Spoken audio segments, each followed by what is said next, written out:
Hello, my dear friends, and welcome to this short synopsis, a short webinar on what it means to be a Theo community interfaith Franciscan.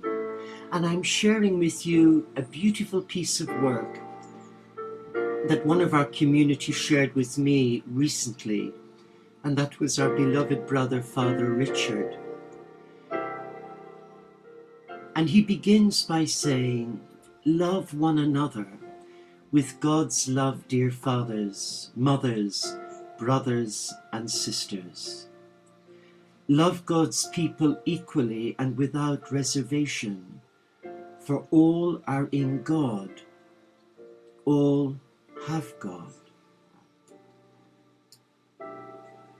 And all have God in them, not just you. All we are with now and will eternally be with, Theosis, i.e. meaning union.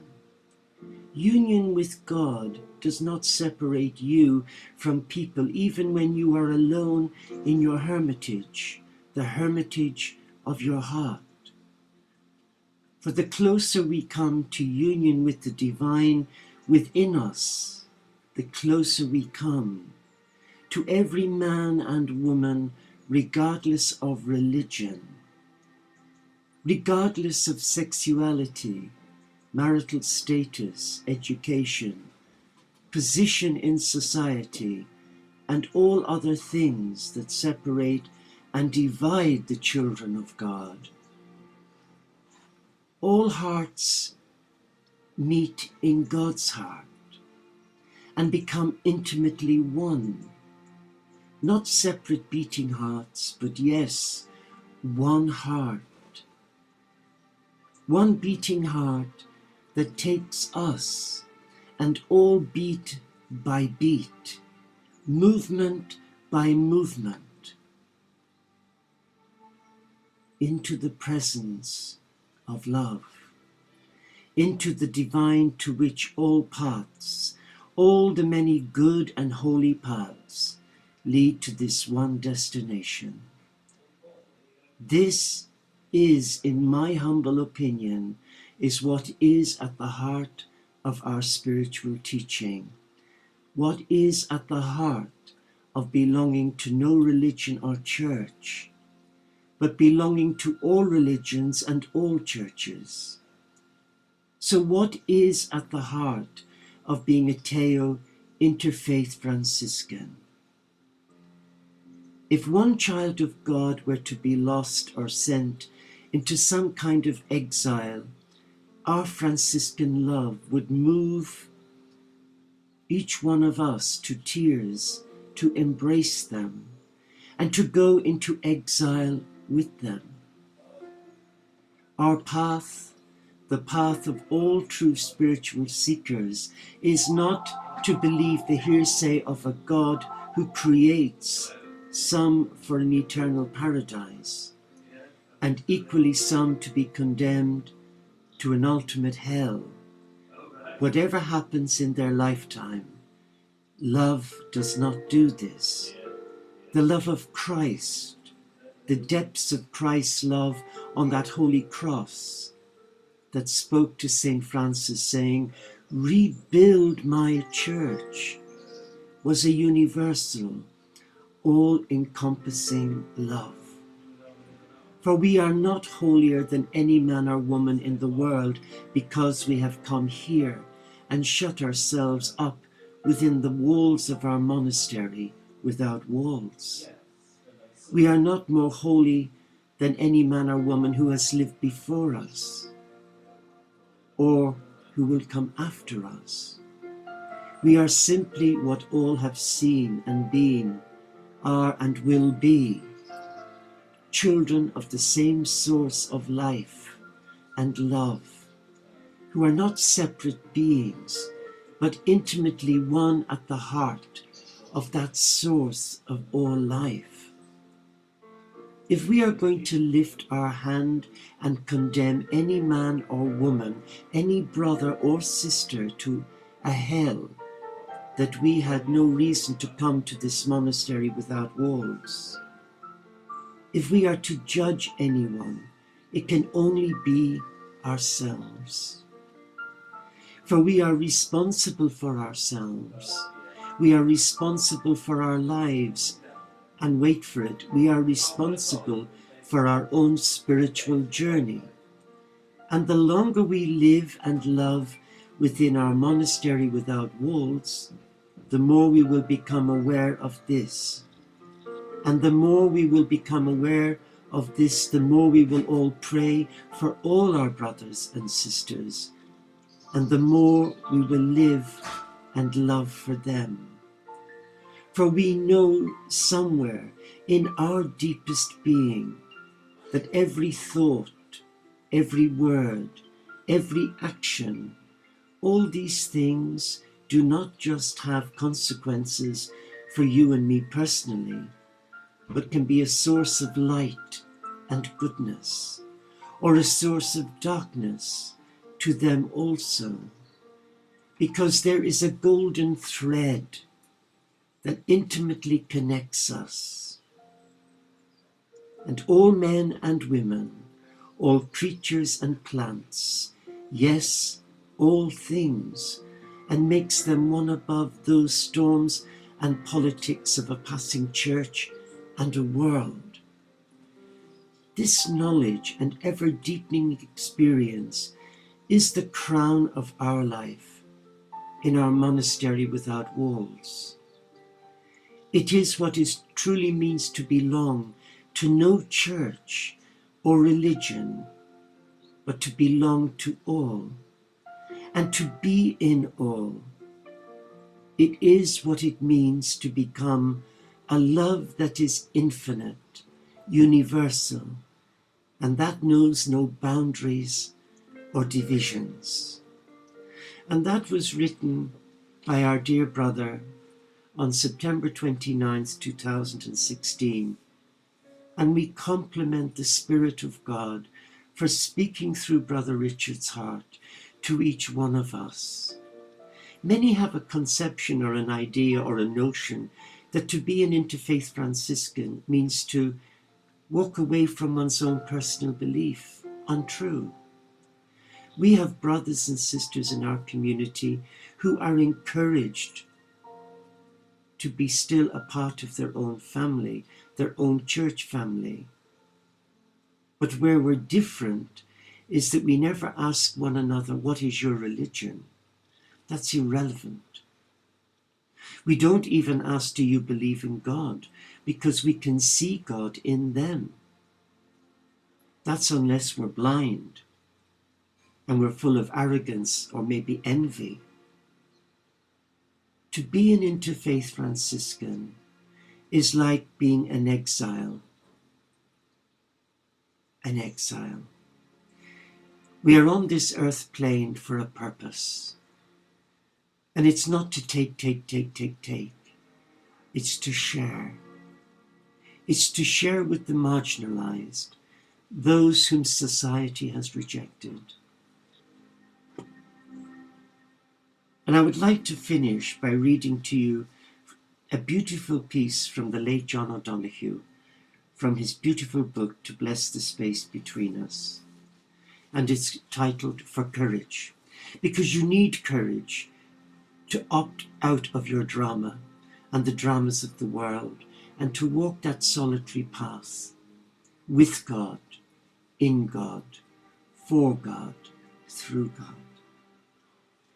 When the light around you lessens and your thoughts darken until your body feels fear turn cold as a stone inside, when you find yourself bereft of any belief in yourself and all you unknowingly leaned on has fallen, when one voice commands your whole heart and it is raven dark, steady yourself and see that it is your own thinking that darkens your world.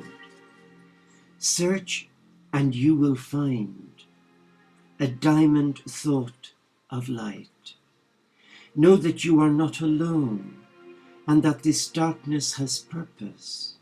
Gradually it will school your eyes to find the one gift your life requires, hidden within this night corner.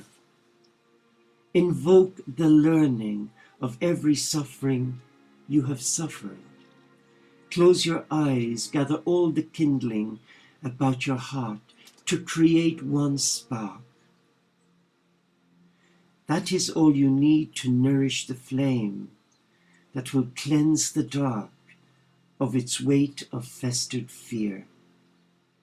A new confidence will come alive to urge you towards higher ground, where your imagination will learn to engage with difficulty at its most rewarding threshold.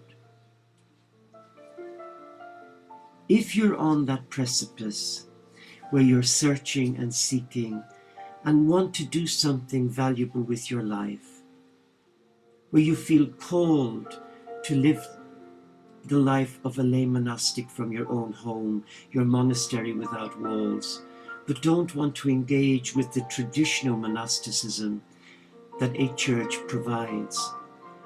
The sort of life I lived as a young Catholic nursing monk that was quite strict and disciplined, where you're more a number, a thing, rather than a human being.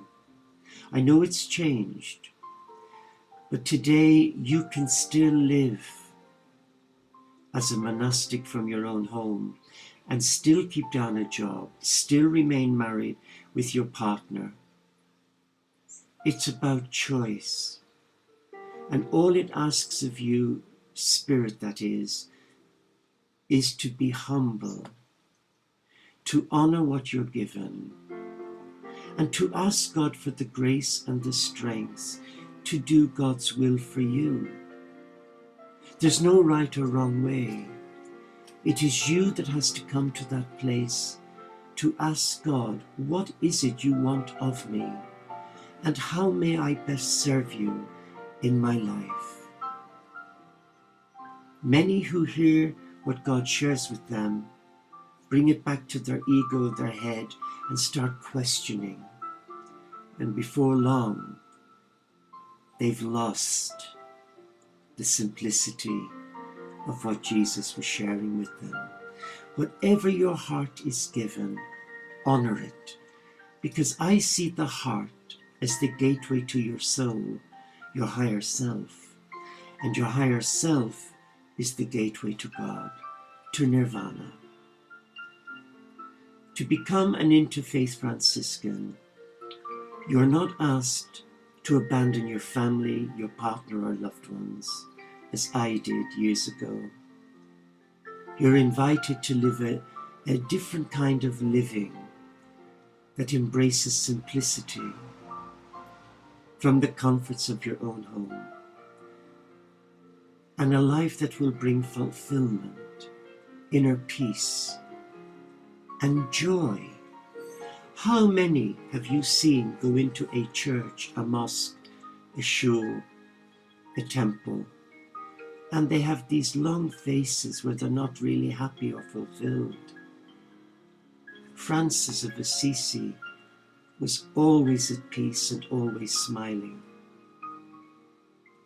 But you today could become another Francis by rebuilding God's church, not a building, but by raising people's consciousness to a new awareness of inviting all faiths to come together and pray together and eradicate the historical woundedness that has plagued the children of Abraham, the Muslim, the Jew, and the Christian. We've not been very kind to one another in the name of God. And look at Syria, where you've got two opposing factions who are Muslim, Shiite and Sunni Muslims. We had it in Northern Ireland when I was a young nursing monk there, between Catholic and Protestant. You have it in different branches of Buddhism, where one group won't speak to the other. That's religion gone sour.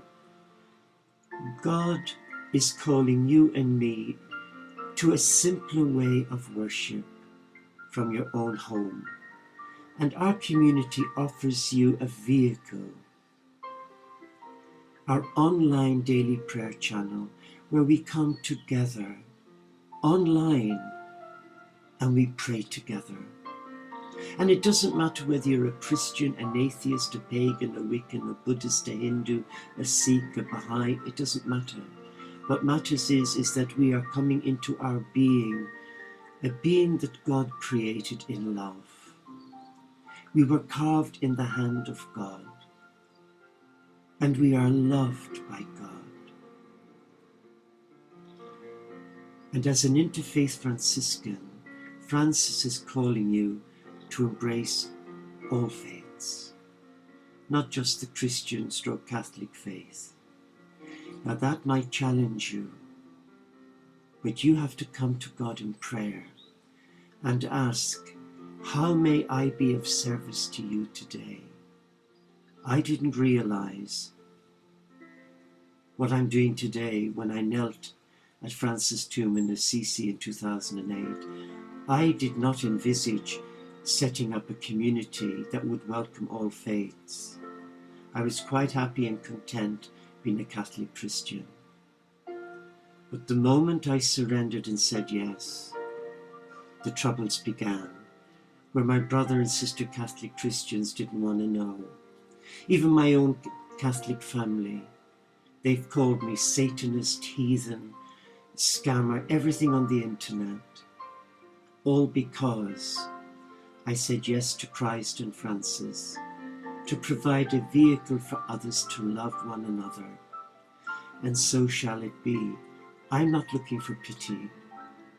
I'm just inviting you today to look into your heart and ask your heart, before God, how may I be of service to you, Lord? And the rest is between you and God. Thank you for listening to an old monk. And thanks to Brother Richard for sharing with us that beautiful reflection on what it means to be a member of the Teo community as an interfaith Franciscan. May God bless you. Namaste, Shalom, Inshallah, Paxet Bonum, Om Shanti, Solo di Carita, Salam Alaikum, and may the peace of our God reawaken in your heart the I am presence of God's Spirit, dwelling within you, calling you to embrace the whole family of God, a family who is wounded, a family who is hurting, and a family who need love. Till we meet again.